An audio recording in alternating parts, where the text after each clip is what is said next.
Bachelor আপু ভাইয়াদের জন্য খুবই উপকারী একটি রেসিপি। তাদের সকালের নাস্তা হয়ে যায়, অথবা সাথে ডিম ভাজি করলে রাতের ডিনার অথবা দুপুরের খাবার হয়ে যায়। হ্যালো এভরিওয়ান, আসসালামু আলাইকুম, welcome back to my channel.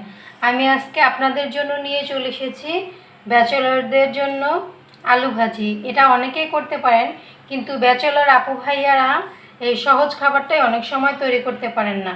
এর জন্য আলুটাকে কুচি করে কেটে নিয়েছি সামান্য একটু হলুদের গুঁড়া, লবণ, কাঁচামরিচের ফালি, আর নিয়েছি পেঁয়াজ কুচি, আর রান্নার জন্য সাদা তেল। কড়াইতে তেল গরম দিয়ে দিলাম পরিমাণ মতো, 2 টেবিল চামচ পরিমাণে দিয়ে দিবেন। আমি 2টা আলু ভাজি করে নিচ্ছি। আমার তেলটা গরম হয়ে এসেছে, এখন দিয়ে দিব পেঁয়াজ কুচি। আমি এখানে 2টা মাঝারি সাইজের পেঁয়াজ কুচি করে নিয়েছি।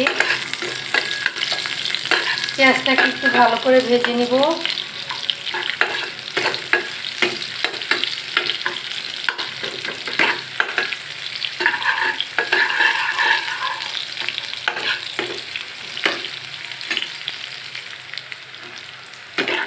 পেঁয়াজটা ভাজা হয়ে এসেছে, এখন আমি কুচি করে রাখা আলুগুলো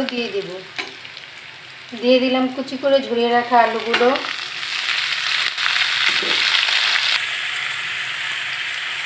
এর মধ্যে দিয়ে দিব লবণ, সামান্য হলুদের গুঁড়া,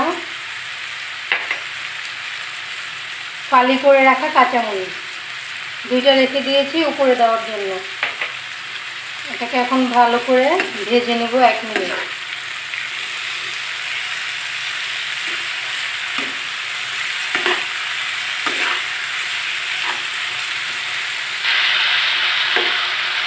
আলুটা 1 মিনিট ভালো করে ভেজে নিয়েছি। এখন আমি এটাকে ঢাকা দিয়ে দিব 5 মিনিটের জন্য। 5 মিনিটের মধ্যে মাঝে মাঝে 2-3 বার এসে লাড়া দিয়ে যাব, যাতে তলানিতে লেগে না যায়। ফিরে আসছি 5 মিনিট পর। ফিরে আসলাম 5 মিনিট পরে। 5 মিনিটে 2-3 বার ঢাকা তুলে আলু ভাজিটাকে নেড়ে দিয়েছি। এতক্ষণ এই কাঠটা ছিল মিডিয়াম আছে, এখন আমি লো আঁচে করে দিব। লো আঁচে আর 5 মিনিট রান্না করে নেব। বাকি কাঁচামরিচ 2টা দিয়ে দিলাম। আমার কাছে ধনিয়া পাতা থাকলে এই মুহূর্তে আমি ধনিয়া পাতা কুচি দিয়ে দিতাম, আপনাদের ইচ্ছে হলে দিয়ে নেবেন। আমার কাছে ধনিয়া পাতা নেই। এখন ঢাকা দিয়ে 5 মিনিট রান্না করে নেব, তাহলে আলু ভাজিটা সুন্দর ভাজা ভাজা হবে। চলে আসলাম 5 মিনিট পর। আমার আলু ভাজিটা সুন্দর মতো ভাজা ভাজা হয়ে এসেছে। দেখেন আমার আলু ভাজি হয়ে গেছে। এখন আমি সার্ভ করে নেব।